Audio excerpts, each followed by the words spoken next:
Assalamualaikum warahmatullahi wabarakatuh. Waalaikumsalam warahmatullahi wabarakatuh. Jumpa lagi kita di acara Batamu Bacarita Maluku Maluku Utara. Utara. Terima kasih kawan-kawan, kita jumpa lagi di acara Batamu. Malam ini kita bahas tentang uh, jabatan fungsional pengadaan barang jasa yang sedang tren sekarang ya. Ya. Semua pemerintah wajib menggunakan Jafung ya, kurang Benar, lebih gitu ya, ya. Pak Farid. Benar. Oke, kali ini kita diskusi saja, kita sambil Siap. cerita-cerita agenda-agenda Jafung ke depan itu seperti apa. Bagi kawan-kawan yang bergelut di jabatan fungsional, khususnya di pemerintah provinsi, wilayah Provinsi Maluku Utara, yang ingin menjadi anggota Jafung atau bergerak di Jafung, karena di Maluku Utara sudah ada Ikatan Fungsional Pengadaan Indonesia ya, IFI juga ya. Benar, ya. Kurang lebih anggotanya itu sudah tersebar di seluruh kabupaten ya. Ya. Oke, Pak Farid, kita diskusi saja Jafung ke depan ini. Terdiri dari Jafung apa saja nih, supaya kita sama-sama berdiskusi. Baik, memang jabatan fungsional pengadaan barang jasa itu merupakan satu rumpun jabatan fungsional khususnya pada bidang pengadaan barang jasa. Nah, jabatan fungsional pengadaan barang jasa itu seperti dengan jabatan fungsional lain juga. Namun yang perlu kita tahu bahwa jabatan fungsional itu adalah jabatan fungsional tertentu, JFT. JFT. Nah, dia bukan jabatan fungsional umum. Sehingga kalau JFT itu berarti sifatnya keahlian. Jadi yang paling dasar dia harus minimal adalah strata 1. Betul, betul. Beda dengan JFU. Kalau JFU bisa saja lulusan SMA. Tapi Jafung ini kan kita punya kiblat ya, kalau nggak salah kita punya kiblat sama-sama ya. Kalau JFPBJ itu kita kiblatnya ke LKPP, itu Betul. Lembaga Kebijakan Pengadaan Barang Jasa. Ya. Sementara di instansi pemerintah juga kan ada JF yang kebetulan kemarin itu kan sudah dilakukan perpindahan atau penyetaraan ya. Penyetaraan. Nah itu ada Jafung lainnya gitu. Betul. Kurang lebih itu sama atau, tapi saya yakin itu sama sih semuanya. Sebenarnya sama sih kalau kita lihat konsepnya sama. Cuman memang setiap jabatan fungsional itu ada instansi pembinanya. Nah, instansi pembina kayak kalau pengadaan itu instansi pembinanya ada di LKPP tadi. Di LKPP, betul. Ya. Nah, memang untuk jabatan fungsional pengadaan barang jasa itu ada berbagai tingkatan. Ada jabatan fungsional pengadaan barang jasa pertama, muda, dan madya. Madya. Nah, ini menarik nih, ini. Ya. Nah, itu muda, madya, dan pertama. Nah, ini perbedaan yang kita sering alami karena ini keresahan. Kalau saya alami ini keresahan di seluruh para pengelola. Karena kemarin juga tuh ada terkait dengan pengangkatan CPNS yang dari Jafung juga, yang sudah harus menempati Jafung pertama. Tapi kuota ini kita harus berdiskusi nih dengan regulasi dari LKPP maupun di Menpan ya, kalau nggak salah Jafung PBJ Menpan ya. Apakah kuota kita Maluku Utara itu berkurang kalau memang diangkat melalui jalur CPNS yang tadinya sudah dikelola, sudah ditentukan kuota oleh LKPP, terus kita mengangkat yang baru, apa Jafung kita yang kuota yang sudah ditentukan itu berkurang atau gimana itu ya? Ya, memang itu masih menjadi debatable. Artinya perdebatan. Tapi sesuai dengan hasil koordinasi kami dengan LKPP maupun dengan bagian BKD, kebetulan kami juga di Biro Pengadaan. Biro Pengadaan Provinsi Maluku Utara. Jadi memang setelah kita melakukan koordinasi untuk jalur CPNS itu tidak mengurangi kuota yang sudah ditetapkan. Seperti itu. Oh, berarti kawan-kawan yang ingin pindah ini jangan khawatir karena kuotanya tetap ada. Betul, Pak Takdir. Kalau mau pindah silakan saja sepanjang memang memenuhi syarat untuk dipindahkan begitu. Gitu. Tapi kan kita butuh kan Pak Farid, kebetulan Pak Farid ini menjabat salah satu kepala bagian nih di Biro Pengadaan Barang Jasa Provinsi Maluku Utara. Sekarang gini kawan-kawan di instansi pemerintah provinsi, kebetulan kita di wilayah provinsi ya. Yang ini bergabung ke Jafung provinsi ini seperti apa nih? Ya, kalau Jafung pengadaan barang jasa khusus untuk lingkup pemerintah provinsi itu masih ada beberapa yang kuotanya masih kosong. Ya, khususnya yang paling banyak itu pada jabatan fungsional pertama. Nah, yang masih kosong. Masih kosong banyak itu. Nah, ini luar biasa ini. Ya, jadi kita berharap agar supaya ada aparatur yang bisa memenuhi syarat untuk terlibat dalam jabatan fungsional pertama khususnya itu. Oke. Nah, sekarang kita bicara kompetensi nih. Oke. Dari Javum pertama. Nah, ini kebetulan saja informasi bahwa Pak Farid ini adalah salah satu fasilitator yang punya sertifikat kompetensi fasilitator yang dikeluarkan oleh KPP.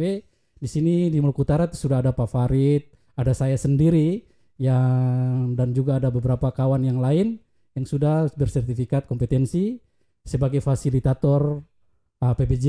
Nah, Pak Farid dengan saya ini juga sudah pernah terlibat dalam memfasilitasi para Javum PBJ, baik itu pertama maupun muda. Sekarang kita berdua sudah lulus di level 4. Alhamdulillah. Fasilitator ya, level 4 level 4 ya. Nah. Walaupun kita di Maluku Utara belum ada paket-paket internasional seperti itu, tapi ini suatu gambaran saja bahwa kawan-kawan bahwa ingin mengembangkan kompetensi PBJ di Javum PBJ pertama, bahwa apa sih kalau Javum PBJ pertama yang mau kita pelajari itu apa dulu nih? Ya, memang kalau jabatan fungsional baik pertama, muda dan madya itu relatif sama. Ya. Belajarnya ada 4 jenis kompetensi, yaitu perencanaan pengadaan, pemilihan penyedia, terus kontrak dan juga swakelola. Hanya 4 itu aja yang dipelajari. Dan yang membedakan adalah pada kompleksitas pekerjaan. Betul. Jadi yang pertama itu adalah pekerjaan yang sederhana. Ya, yang untuk JF muda pekerjaan yang tidak sederhana, tidak kompleks, tidak sederhana dan tidak kompleks, dan banyak tersedia di pasaran. Nah itu rata-rata kita Maluku Utara gitu. Iya. Pekerjaan yang tidak sederhana tetapi tidak kompleks. Betul. Nah rata-rata kita karena nilai pagu juga di Maluku Utara seperti itu ya Pak Farid. Iya betul, saya sepakat itu. Seperti itu. Jadi rata-rata kita masih bermain di wilayah JF muda nih. Betul. Nah kawan-kawan yang JF muda yang belum pelatihan JF muda, saya rasa ini banyak sekali. Ini pelatihan yang gratis ya. Betul. Di LKPP maupun di mana nih? Banyak ya. Kalau saya memang LKPP itu sekarang lewat Pusdiklat di bawah kepemimpinan Pak Hardi itu luar biasa menurut saya. Iya. Bagaimana beliau mendorong agar supaya kompetensi itu bisa terpenuhi. Saya yakin semangat beliau itu membangun JF PBJ dan SDM pengadaan itu luar biasa. Semangatnya Pak Kapus ya. Iya, Pak Kapus. Kita biasa panggil beliau Pak Kapus ya. Iya, Pak Kapus. Pak Hardi ya. Pak Hardi. Okay. Luar biasa itu. Ya. Kawan-kawan. Jadi ini Pak Takdir, kita harus memberikan informasi kepada teman-teman yang mungkin sudah JF dan mungkin yang berniat ke JF. Nah, apa sih pertama yang harus kita pelajari atau mempersiapkan untuk ini khususnya untuk yang mau masuk JF ini? Ya. Kira-kira apa nanti yang untuk kita harus bisa masuk menjadi JF itu? Kalau saya pribadi, saya sebagai orang yang ingin berminat ke JF, kalau saya pribadi, karena kita lihat regulasi nih Pak Farid. Kalau dari pemahaman saya, paling tidak kita harus punya siapkan portofolio nih. Iya. Portofolio utama itu paling utama karena walaupun kita sudah paham tentang pengadaan barang jasa di instansi kita masing-masing, tapi kalau kita tidak menyusun portofolio dan kita ingin bergabung ke Javum percuma. Jadi kita harus menyusun portofolio mulai dari tahapan perencanaan yang tadinya kita membantu PPK dalam menyusun KAK, menyusun RAB. Nah itu kita buat kertas kerja lah. Mulai dari sekarang, kalau saya pribadi kita melatih diri kita itu membuat kertas kerja itu sebagai portofolio karena itu satu syarat dalam penilaian dalam uji kompetensi nanti. Kira-kira begitu atau tidak? Benar Pak Takdir. Jadi ini portofolio itu adalah hasil kerja atau bukti kerja ya. Bukti kerja. Jadi misalnya bukan bukti bercerita. Iya, kita bercerita ini untuk membuktikan bahwa kita pernah kerja. Gitu. Tapi yang ada sekarang, saya itu pengalaman di situ. Iya, mana buktinya ya? Buktinya mana? Saya bukti di mana? Nah, ini masukan buat para insan PBJ ataupun yang mau terlibat di PBJ. Anda mulai sekarang siapkan portofolio atau bentuk bukti kerja yang telah Anda lakukan. Perlu kita ketahui ya Pak Takdir. Kenapa itu penting? Karena memang orang pengadaan itu sudah harus jadi sebelum diuji. Betul. Jadi sudah harus ada bukti bahwa dia pernah kerja gitu. Ini yang membedakan kenapa JF PBJ itu menjadi JFT tertentu karena kompetensi itu sangat diperhitungkan untuk pengadaan barang jasa. Jadi yang tadi sampaikan Pak Takdir, portofolio itu adalah bukti dari kerja yang Betul. sudah dilakukan. Itu kemudian diajukan ya untuk dilakukan uji daripada kompetensi. Apakah Anda kompeten, Anda layak apa tidak? Seperti itu ya. Nah itu pasti timbul pertanyaan nih, karena kita kasih siap tuh bagaimana nih? Nah, mau kasih siap kita bukti portofolio, kertas kerja. Ya kalau tidak ikut pelatihan ya pasti bertanya-tanya itu, tanda tanya besar tuh. Itu kalau tayang di YouTube tuh langsung muncul ting. Ya kan? Kalau tayang di YouTube betul. Pasti bingung. Kita jadi mau tanda bikin tanya apa? ya. Betul. Nah, padahal namanya kertas kerja, itu kertas kerja apa yang kamu buat, kamu tulis. Seperti membantu PPK dalam menyusun spek. Di situ di situ ada bukti kehadiran, kamu membantu susun speknya mulai dari A, B, C, D, D itu sampai seterusnya. Maupun kerangka acuan kerja. Mulai dari latar belakang sampai dengan kesimpulan terakhir seperti itu. Nah, hal-hal itu yang kita tulis untuk jadi portofolio. Tapi paling menarik begini Pak Farid. Kalau dari saya, walaupun kita sudah punya portofolio, kita tidak ikut pelatihan Jafung yang sudah diprogramkan. Kalau kita tidak ikut, kita pasti mesti buta. Betul. Mau jadi Jafung, mau nggak mau kita harus ikut. Walaupun kita sudah di Jafung, kalau kita tidak mengikuti pelatihan, karena itu satu persyarat. Misalnya kawan-kawan yang di Jafung muda, kalau mau naik ke level Madya, pasti mengikuti pelatihan Jafung Madya. Itu salah satu syarat kan? Betul. Kalau cuma mau loncat ke atas tapi tanpa mengikuti pelatihan, nggak bisa juga. Nggak bisa kan? Iya. Atau saya yang salah? Nah, itu betul ya? Betul, Pak Takdir. Jadi memang kenapa tadi kita kembali bahwa jabatan fungsional pengadaan itu menurut saya dalam tanda kutip istimewa. Ya. Karena memang kalau kita melihat daripada sisi kinerja, evaluasi kinerja ya. Kita berbicara evaluasi kinerja itu sangat banyak sekali variabel yang diperhitungkan. Walaupun sekarang kita tahu ada Permenpan nomor 1 tahun 2023 yang sudah tidak lagi mempermasalahkan butir-butir kegiatan. Betul. Tapi kemudian itu bukan berarti tidak ada kegiatan dilakukan. Tapi tetap harus dia mendukung, harus ada. Oleh karena itu saya pribadi menyarankan kepada para ASN yang ingin terlibat di JF, jangan pernah takut, jangan pernah ragu. Sepanjang memang Anda punya kemampuan untuk itu, silakan terjun di situ. Tentunya harus memenuhi syarat. Tapi itu harapan. Tapi kenyataannya saya lihat banyak Jafung yang kita berbicara ini umum ya. Secara umum. Karena kuota yang diberikan itu sedikit oleh LKPP, tapi peminatnya juga sedikit. Iya. Itu yang saya heran. Harusnya peminatnya itu banyak ya. Tapi peminatnya sedikit. Padahal melatih mereka bahwa ke depan ini kompetensi nih yang dipakai. Ya mungkin dengan mereka menonton konten ini, mereka lebih punya gairah ya. Gairah untuk bagaimana bisa terjun ke dunia pengadaan. Karena kita tahu birokrasi itu 80% itu pengadaan, Pak Takdir. Betul. Kita bicara apa hari ini pemerintah yang tidak ada pengadaan? Semua pengadaan. Semua melalui pengadaan. Semua pasti. 80% itu masalah pengadaan. Oleh karena itu kenapa pengadaan itu perlu ada jabatan fungsional untuk bagaimana mengolah itu. Tentunya harapan negara dan bangsa ini adalah jangan sampai ada kebocoran, jangan sampai pengadaan ini menjadi, saya pinjam istilah Pak Halid Mustafa, pengadaan yang mengada-ngada itu.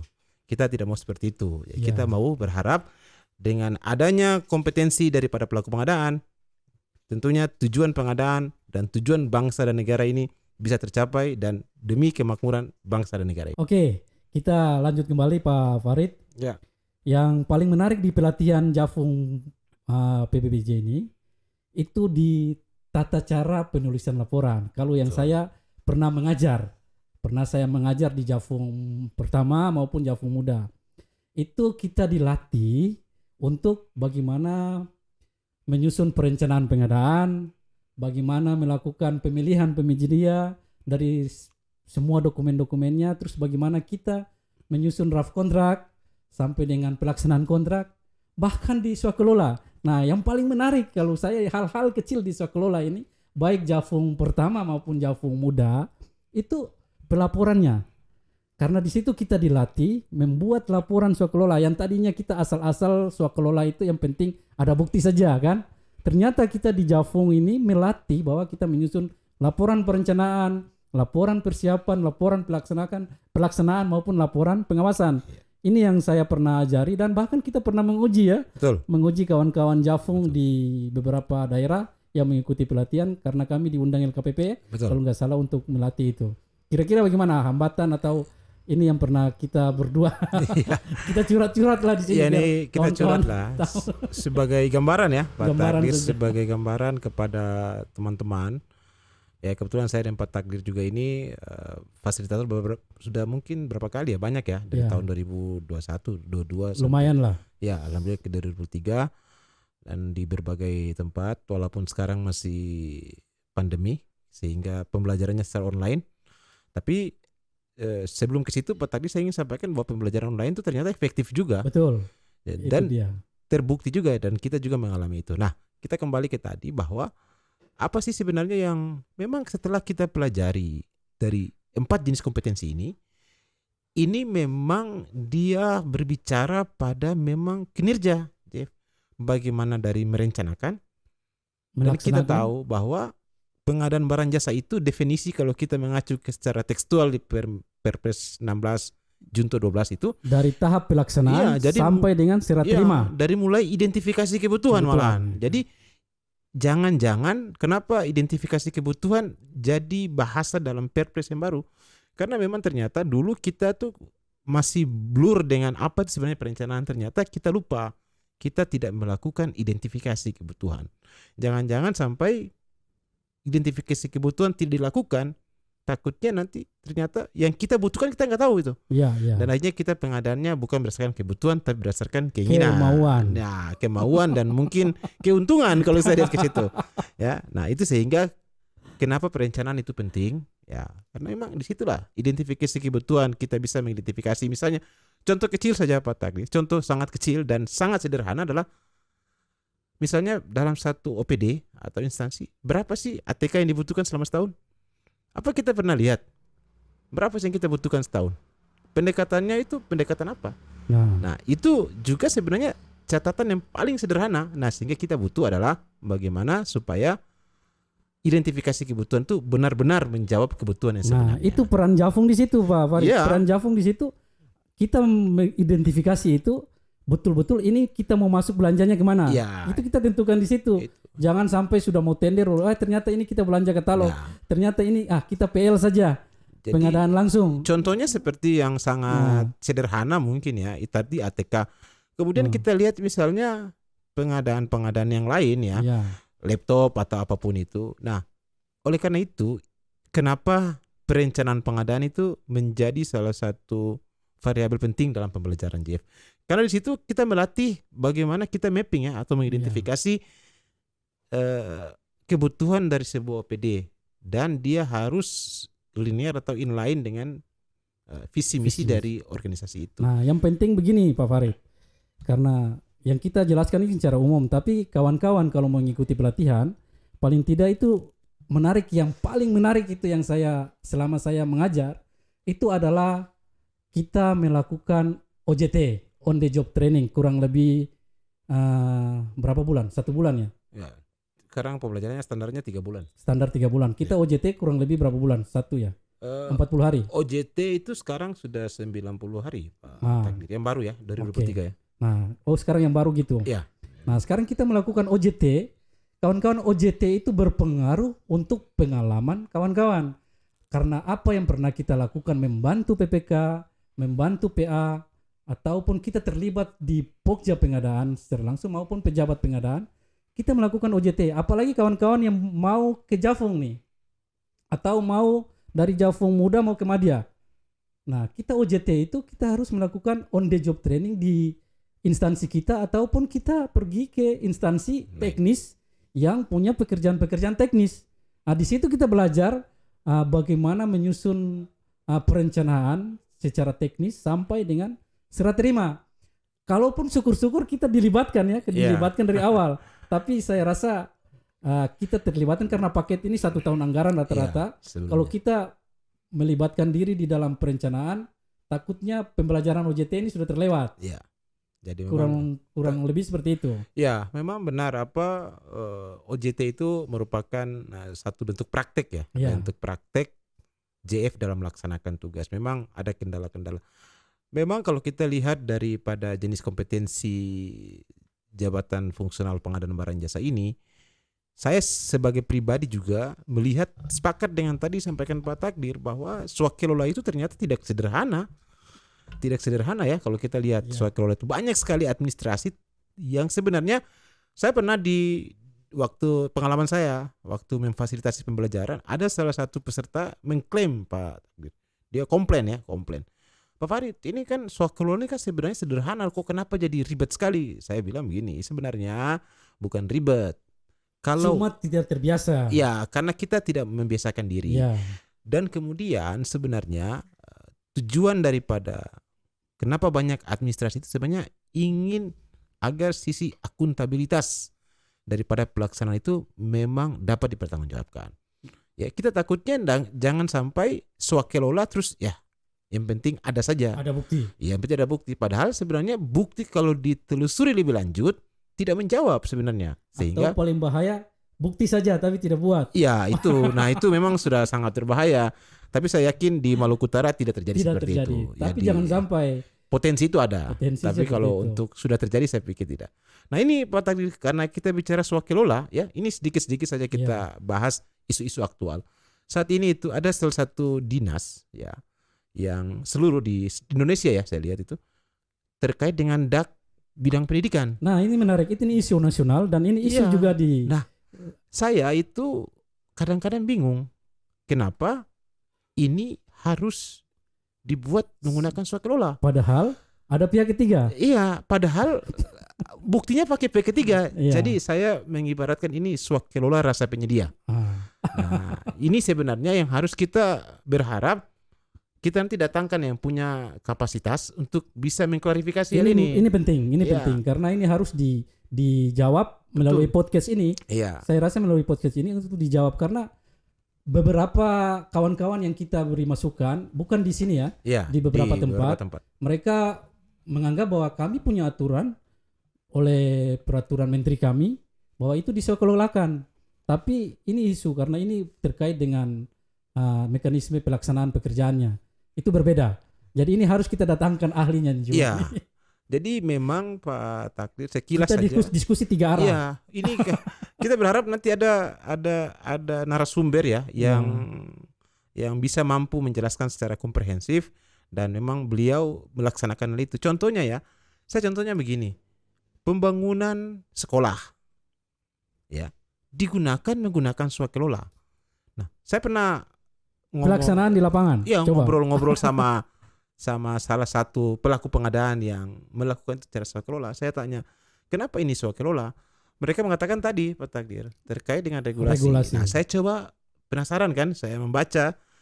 Itu ternyata mereka mengacu pada Permendikbud nomor 3 tahun 2022 tentang petunjuk teknis pelaksanaan dak bidang pendidikan. Tahun 2022. Ya. Nah, mereka berbicara pada pasal 17 itu. Pasal 17 pasal 17 huruf B mengatakan bahwa pengadaan barang jasa dengan melalui dak itu dilaksanakan menggunakan swakelola atau penyedia. Mereka hanya mengambil swakelolanya. Jadi mereka itu berpatokan pada itu. Sebenarnya kalau mereka pelajari benar-benar tanpa ada Permendikbud itu pun Perpres itu sudah mengatakan menjawab. Bisa swakelola atau penyedia. Nah sekarang gini Pak Farid, tapi ini yang menarik, fungsi dari JFPPJ itu ya di situ. Itu yang saya identifikasi bilang. Di awal itu. Itu yang tidak dilakukan. Itu yang sepertinya oke lah, kita bukan mengklaim kita paling benar ya Pak Takdir ya. Tidak, tapi sepanjang pengalaman kita belajar, sepanjang pengalaman saya mengajar juga, saya jujur saya pernah berdiskusi, kebetulan pesertanya itu dari Dinas Pendidikan di daerah lain. Mereka itu tetap menggunakan penyedia. Berarti curhat yang sama. Karena saya juga di kelas saya di daerah lain juga terkait masalah yang sama. Iya. Jadi ini saya ingin pertegas bahwa jangan menggunakan klausul pasal itu sebagai celah atau memaksakan diri untuk swakelola. Kita tidak masalah mau swakelola penyedia, tapi kita ingin dudukan kenapa Anda swakelola. Tentunya untuk swakelola kan Pak Takdir ada syaratnya. Ada syaratnya. Misalnya salah satu yang paling mendasar adalah tidak diminati. Tidak diminati. Nah saya tanya Itu. Pak Takdir, pembangunan sekolah tidak diminati? Itu peminatnya di luar minta ampun, banyak kok. Kita lihat database. Jangan salah. Kita lihat database dari pelaku usaha konstruksi lah. Cukup banyak di Maluku Utara. Data terakhir yang saya coba untuk browsing melalui PTSP itu di Maluku Utara itu yang aktif itu sampai sekitar 9.000 sampai 11.000 Penyedia. pelaku usaha yang Pelaku bergerak usaha. di bidang konstruksi. Nah kalau ini menggunakan swakelola, gimana dengan 11.000 ini? Begitu. Padahal pekerjaan itu, nah kita mau jangan ya, kita berharap jangan memaksakan sesuatu, mencari pembenaran cuma berdasarkan satu klausul saja. Padahal klausul itu tanpa diatur pun PRP sudah mengatur. PRP sudah mengatur itu semuanya. Begitu. Benar, dalam peraturan LKP nomor berapa saya lupa ya. 12. Nomor peraturan LKP yang terkait swakelola saya lupa. Oh, iya. Mungkin itu Pak Rustandi yang hafal itu. Di situ dia mengatakan bahwa ada karakteristik pekerjaan yang bisa swakelola, tapi sifatnya rehabilitasi. Dan itu karakteristik sederhana. Nah, kadang-kadang mereka berdebat bahwa pembangunan sekolah tuh, pembangunan kelas itu mereka anggap sederhana. Padahal sebenarnya kalau kita lebih menggali lagi lebih dalam, Tapi ini pembangunan baru padahal. iya, pembangunan baru. Bukan Jadi rehab ya. jelas di dalam aturan itu jelas bahwa yang masuk yang dapat swakelola itu adalah yang rehab ringan atau pengecatan yang Ya. sifatnya sederhana mungkin.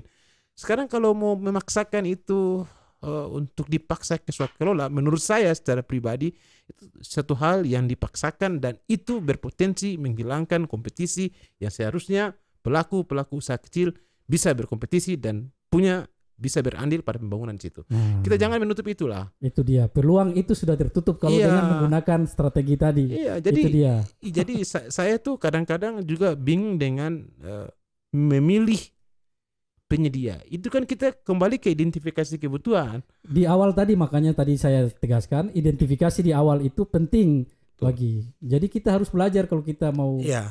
betul-betul pengadaan ini betul-betul bermanfaat ya. Betul. Seperti itu. Nah, saya pun kalau dibilang ke teman yang itu, saya bilang kalau pendekatan pengambilan keputusan memilih penyedia swakelola cuma berdasarkan bahwa ini yang laksanakan katanya kelompok masyarakat. Terus mereka mengkategorikan kepala sekolah, guru itu kelompok masyarakat. Nah, ini satu hal yang menurut saya sangat berbahaya loh. Tapi yang mereka lakukan apa? Swakelola tipenya berapa? Kita tahu Tipe swakelola 1. kan tipe 1 Tipe 1. dilakukan sendiri. Berarti Iya. yang melaksanakan guru-gurunya Ya, berarti. jadi guru-guru yang Atau istilahnya? siapa? Guru. Jadi sehingga menurut saya ini bisa menghilangkan kompetisi ataupun keterlibatan pelaku usaha. Ini yang kita khawatir. Juga mungkin bahkan saya pernah membaca satu tulisan dari salah satu praktisi pengadaan nasional namanya Pak Samsur Ramli ya. Beliau menulis bahwa jangan-jangan ini sebuah modus yang dikemas seakan-akan swakelola tetapi di belakangnya ternyata melalui penyedia. Ya. Nah, yang kita takutkan adalah itu. Ada Kenapa? perusahaan di luar ya. Iya, kita takutnya jangan kita membuat ladang-ladang kejahatan di dalam situ. Kita berharap tentunya bukan berarti lewat penyedia tidak korupsi, bukan berarti seperti itu. Tapi kalau cara memilih swakelola saja dengan dasar yang tidak jelas, ini sebenarnya sudah merupakan salah satu hal yang berpotensi ada mensrea tadi. Oke, ini menarik ya, kita sama-sama Iya. diskusi karena ini curhatan di kelas yang Iya. berbeda tapi curhat yang sama. Betul. Karena memang peserta kita di saat kita mengajar JFPBJ itu ada dari peserta dari Betul. Diknas juga kan. Betul. Banyak. Yang mengikuti kelas kami seperti itu. Dan ini merupakan bahkan diskusi yang hangat di LKPP juga Iya. kan sampai sekarang. Betul Pak Takdir. Saya juga ini ingin sampaikan ada salah satu peserta saya namanya Uni Zamrah, saya masih ingat, perempuan. Dia dari Kabupaten Jombang, Dinas Pendidikan. Pada waktu saya menjadi fasilitator dan dia sebagai peserta, dengan dasar itu saya kemudian diundang secara online dengan Pasekda Jombang, dengan Kadis Pendidikan Jombang, dan akhirnya mereka merubah dari swakelola menjadi ke penyedia. Dan itu dengan Inspektorat Jombang. Nah, itu saya hanya ingin berdebat, saya ingin tanya, kenapa memilih itu? Ya kan semua bilang aturan itu media dasar. Akhirnya sama-sama waktu itu kita diskusi secara online ada Pak Sekda, ada Pak Inspektoratnya, ada kepala bagiannya, terus ada Kadis Pendidikannya. Dan akhirnya di situ kita bersepakat dan menandatangani itu adalah dirubah dari swakelola melalui berubah penyedia. ke penyedia. Itu salah satu bukti bahwa saya berani bilang bahwa saya berani mempertahankan apa yang saya sampaikan ini karena menurut saya itu adalah hal yang paling benar. Nah, ini kalau diterapkan di teman-teman JF, baik JF pertama, JF muda maupun madya, mempertahankan berdasarkan aturan yang berlaku, dituliskan dan mempertahankan itu, saya yakin pasti mereka mengikuti itu karena kita memberikan masukan bahwa ini memang betul harus melalui penyedia seperti itu. Betul, betul. Nah, itu kasus-kasus yang kita alami ya. Betul. Seperti itu. Mungkin kita break lagi Pak Farid. Ya, oke. Kalau memang begitu kita break dulu. Tapi mungkin sebelum break saya ingin sampaikan bahwa tadi sepakat sebelum kita break, saya sepakat dengan Pak Takdir bahwa peran JFPBJ itu sangat penting. Sangat penting. Ya, kita sepakat itu ya. Sepakat itu. Jadi kita bersepakat karena mereka penting, mereka butuh kompetensi. Ya, mungkin makanya itu. LKPP tidak ambil diam kan, mereka tetap melakukan pelatihan yang gratis walaupun kuotanya sedikit. Betul. Nah, itu harapan kami kawan-kawan JFPBJ di seluruh provinsi Maluku Utara yang ingin melakukan pelatihan, browsing saja ya di bisa nanti ya. Lihat di bawah. Ada informasi pelatihannya. Nah, itu gratis. Bahkan ada yang berbayar juga seperti itu. Ya. Dan ke depan mungkin agenda Biro Pengadaan Provinsi Maluku Utara akan bekerja sama juga dengan PPSDM Provinsi Maluku Utara. Nah, ini informasi juga masukan buat kawan-kawan JFPBJ di seluruh Provinsi Maluku Utara bahwa BPSDM Provinsi Maluku Utara sudah akreditasi A dan akan sudah bisa melakukan pelatihan kompetensi ke depan. Ya. Oke, kita mungkin itu saja. Siap, ya? Terima kasih Pak Farid. Ya, Pak Farid, kita nanti hadirkan pihak yang punya otoritas untuk menjelaskan swakelola tadi karena itu menarik, sangat menarik menurut saya. Dan itu kita berharap yang hadir adalah yang punya otoritas itu, dan kemudian mungkin kita juga bisa mengundang Kabak SDM dari Biro Pengadaan Pak Takdir. Bisa juga. Karena dia berbicara bagaimana peta atau mapping dari SDM yang ada SDM Javum PBJ ke depan. Kalau saya sama Pak Takdir kan hanya tugasnya memfasilitasi pembelajaran. Tapi beliau mungkin lebih tahu di mana sih, berapa banyak sih yang saat ini sudah ada petanya, gimana program ke depan ya. Dan menarik ini karena podcast ini di Batamu, Bacarita Maluku Utara, karena ke depan juga podcast ini kita akan secara online juga akan pasti juga mengundang dari otoritas LKPP juga karena kita akan live melalui online saja. Kita bisa podcast tanya secara langsung karena mereka di sana juga menginginkan pengembangan SDM ke depan. Betul, Pak Takdir. Oke, terima kasih kawan-kawan insan PBJ di Provinsi Maluku Utara. Semangat perubahan sama PBJ. Assalamualaikum warahmatullahi wabarakatuh. Waalaikumsalam warahmatullahi wabarakatuh.